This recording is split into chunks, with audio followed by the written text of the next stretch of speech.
Hello, it's Bookless Pete. There is a lovely chill in the air as I wind down here, wind down the summer, wind down my time in Albania. Can't really see it, but it's very overcast, so maybe that'll make me talk quick. It is 6:10 in the evening. I wanted to go out and get some. There was a gorgeous sunset last night over the Adriatic Sea. Didn't have my phone with me. I've taken to walking without my phone, mostly because my battery is on its last legs, and I'm going to get a new cell phone soon. But also, it's nice to just walk and reflect and not be always on the screen or listening to audio. Just have a nice meditative walk, look at the people. There was a couple of videos recently, one by Kevin Toll Reed's reacting to or inspired by Michael K. Vaughan, and Michael K. Vaughan's video himself, where they both talked about kind of where they're going with their channels. And since mostly what I do is just imitate what other people are doing on BookTube, I thought I'd do the same thing here. Not too heavy or anything. I'm just thinking about a few things going forward, mostly in terms of events. First, I'll go over what I'm going to do in October. I think I settled on Villette for Victober. I'm going to do Victober. Villette is by Charlotte Bronte. As I say all the time, I haven't wanted to read it because I don't want to run out of Bronte books, but it is what it is. I think it's a good time to read it. Got some photos here. So I'm going to do that. There's one copy of this. Obviously, I'm going to read the...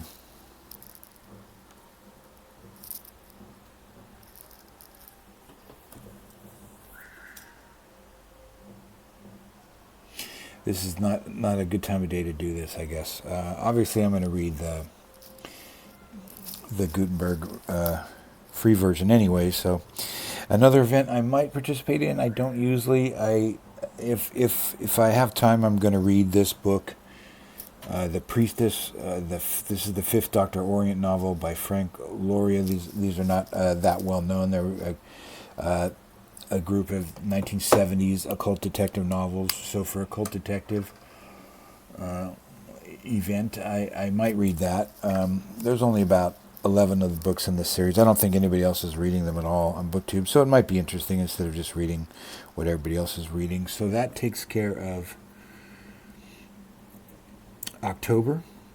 November, I'm going to read. I'm probably just going to go off on my own. I know there's Dr. November, but I haven't got any, which is a cool event. I haven't got any espionage books burning up my Kindle though right now. So there's nothing really in that genre that I want to read right away. So I think I will just stick with. I'm going to read The Magic Mountain that month.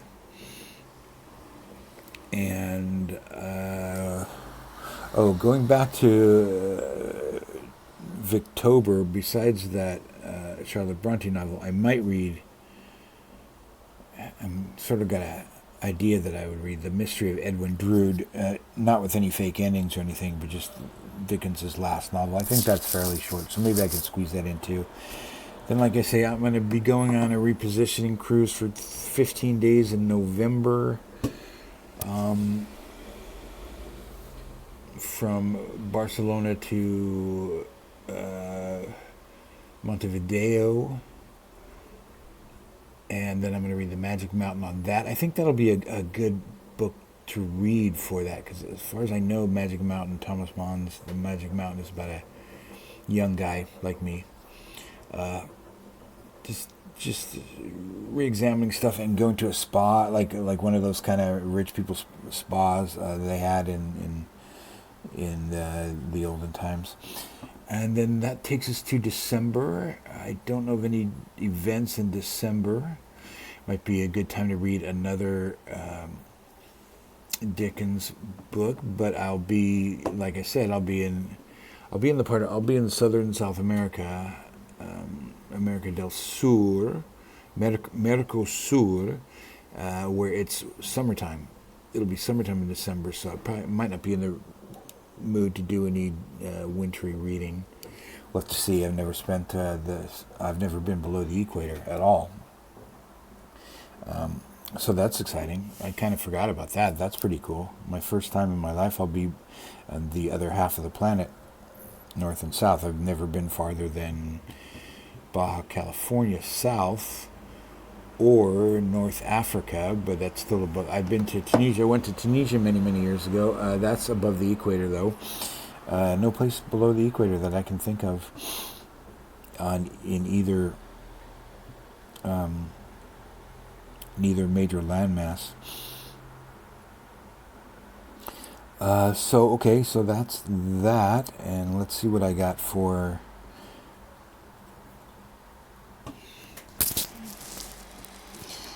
January. I'm not going to do anything. I'm not going to do any events. This is really I'm kind of assessing what I want to do for events. Also, October is horror month, and I have to read some Robert Howard in October as well, because my personal challenge is to read one of the Del Rey collections of Howard every month for 9 months straight. And I got a couple of other little things to read in there too, like a collection of boxing stories, a cheapy collection of boxing stories by him. So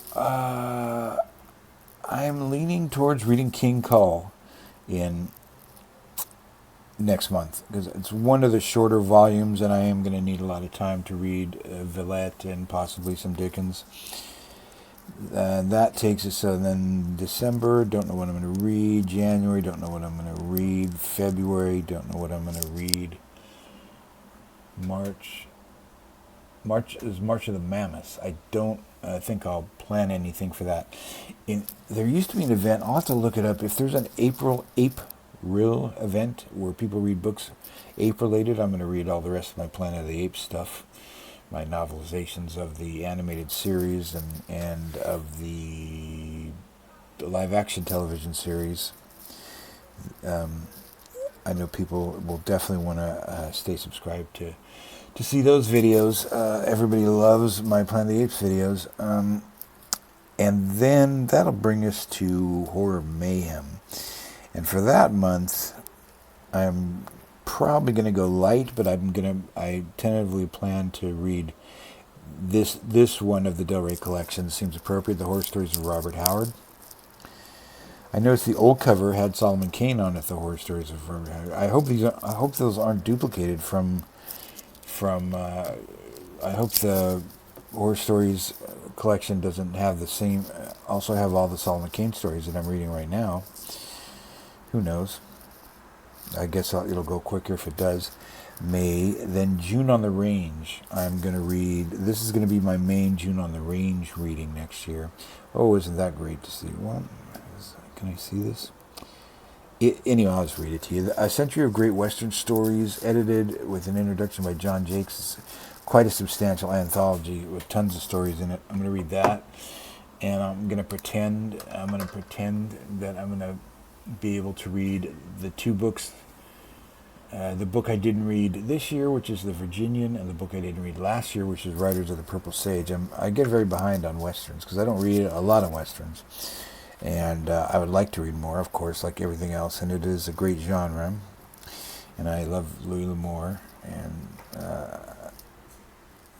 But I think I'm going to sort of back off on doing as many events last year as I've done this year, because I do feel, I get these big lists going of stuff I want to do, and then I don't end up doing half of it. Then I feel like, oh, right now I've got all these books to catch up. I've still got Shakespeare stuff to read, and it's the end of the month, so it's going to bleed into the next month.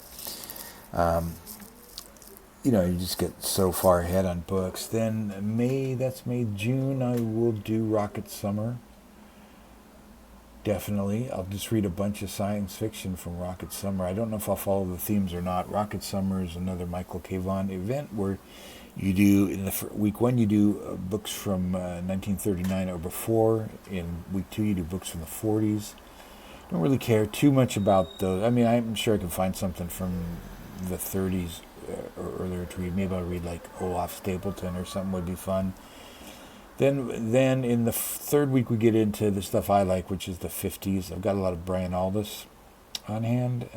I might read that collection that I've picked up that I talked about previously. And in the 60s is week 4, which I will have no trouble finding tons of stuff to read. But I really believe in the 70s, my favorite decade of science fiction, hard science fiction, real science fiction, regular science fiction, not series adventure books that are called science fiction because they have spaceships in them or whatever, but real hardcore science fiction of that time is really the 70s, more even than the 60s, but they kind of blend together, the 60s and the 70s. The 60s, I guess, is good genre because you had both the new wave and the traditional, both sets of writers writing at the height of their powers and influencing each other, and that is for Rocket Summer, which is July. Which I wonder if he would consider making that a summer-long event, Rocket Summer. It is called Rocket Summer. We all need to read more science fiction, that's for sure. And then, okay, this is where I'm going to make changes. Then August is Garbaugust, and I don't think I will. I think I will enjoy Garbaugust. I think I will enjoy watching everyone's videos, but I don't think I'll participate. Because I don't end up really enjoying the books I pick for that. I try and, I've got a lot of goofy stuff on my Kindle that I could read, and I enjoy Garbaugust vicariously. I might find something that'll be cool to read for that. Something, it might be fun to read a trashy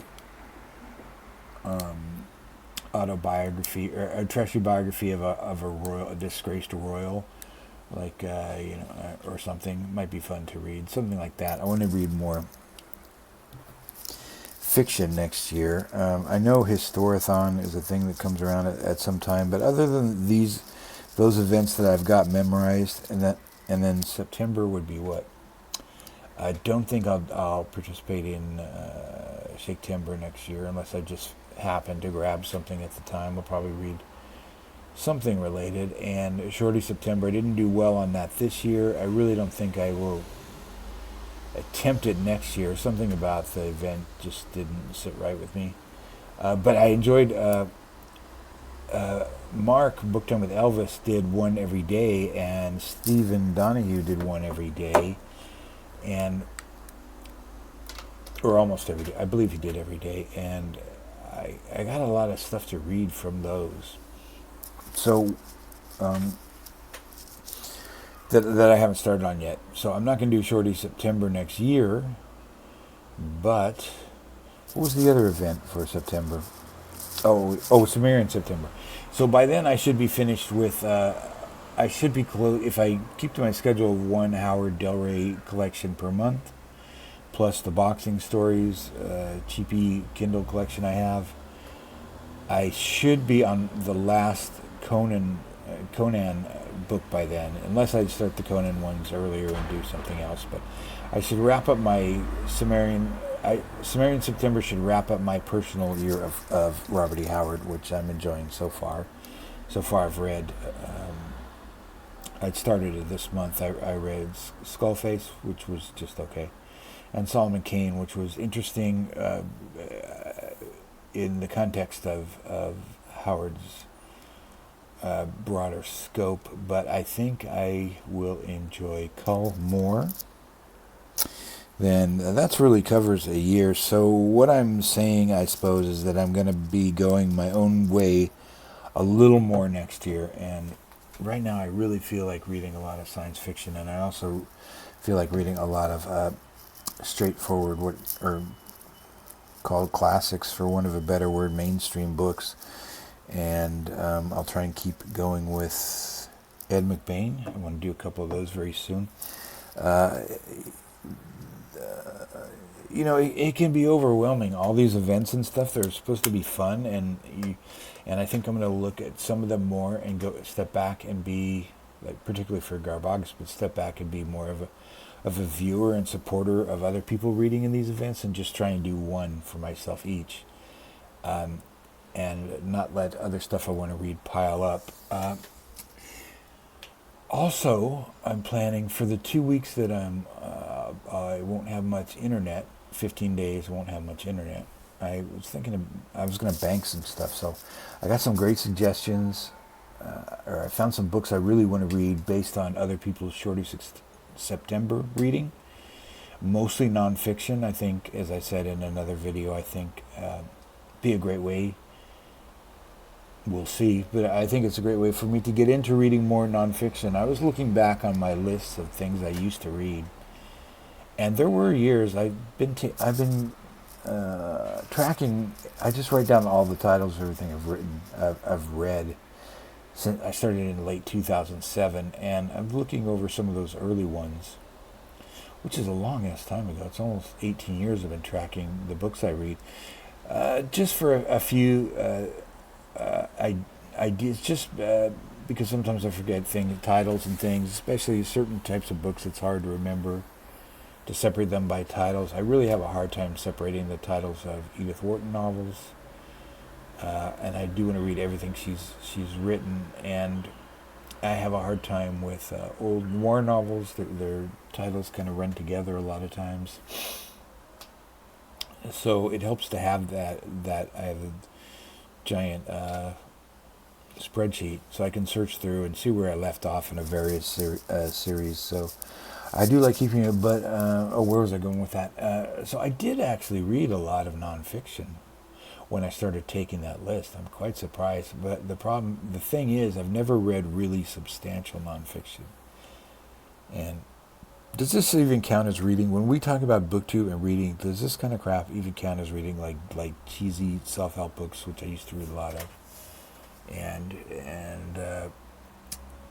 and finance books and that kind of stuff? I mean, various aspects of finance, like, just understanding finance, popular finance books, understanding the stock market, not to get rich or anything, but just understanding how to get out of debt, which I was in at one time. And there's a lot of those kind of books I read. I also read a lot of books about writing, which some people who write really disdain, but I've always found them kind of fun. And they usually have a few ideas in them. There's some pretty good ones. Maybe someday I'll do a list on that, the best writing books, because there's, it probably won't, because everybody does the same ones. Really, one of the best is Ray Bradbury's Zen and the Art of Writing, which is a collection of essays that he kind of puts together. It's a really fun book. It'll make you, because Bradbury's so enthusiastic, and if you want to be inspired to write, that's a good one. I think the worst one is, the most overrated one is Stephen King's On Writing. But it's an interesting book to read, read about his addictions and everything like that. And, he comes from a very different world. So his publishing help is really no good at all now. But there used to be a thing, everybody would kind of put theirs out. Patricia Highsmith had a book on writing once, and they're often, if you have a writer that you like and who's written a book about the craft of writing, they can be very insightful, even if you don't want to write, just to see how that one author, for example, how Ursula Le Guin, who wrote Steering the Craft, how she approached, what her philosophy of writing is, versus Patricia Highsmith or versus Stephen King or whoever, and they're all quite different. So, and of course, there's a whole other category of on writing books that are written by people who never write anything but writing books, which is interesting. They're not always bad. There's William Zisner, I think his name is, who wrote On Writing Well. That's not for writing fiction, though, but it's a great book. If you're interested in becoming a better writer, if you have school or class or whatever, or if you have to write for anything else, he's a great resource for that kind of thing. Don't know how I got off on writing, but so I'd read a lot of those kind of things. I guess I don't think I read nonfiction because I don't read like really big 900-page books about World War II and that kind of thing. Although I did read The Rise and Fall of the Third Reich, so even there. And I read a bunch of books about early Soviet history, those are always good. It's a very fascinating part of history. So I guess I haven't done so bad on it, but there's just so much nonfiction to read, and the books are often quite long. And sometimes there's tons of nonfiction I'd love to read that are like 8 volumes, like President Johnson. I think there's 3 900-page volumes so far, and supposed to be another one. And all the Greek historians. Michael Kivan also did a great video recently about all the Greek historians, and one Roman historian, I believe. And I wrote all those down, and that's kind of what he's planning to do next year. And I don't know if I'll get to that next year, but it is a list that I put a list of writers I put to the side. I really need to read those Greek historians before I die. I don't want to die before that gets done. So I better get hurried. I don't know, I've only got about 64. I've only got 39 more years. Okay, that's enough rambling for now, but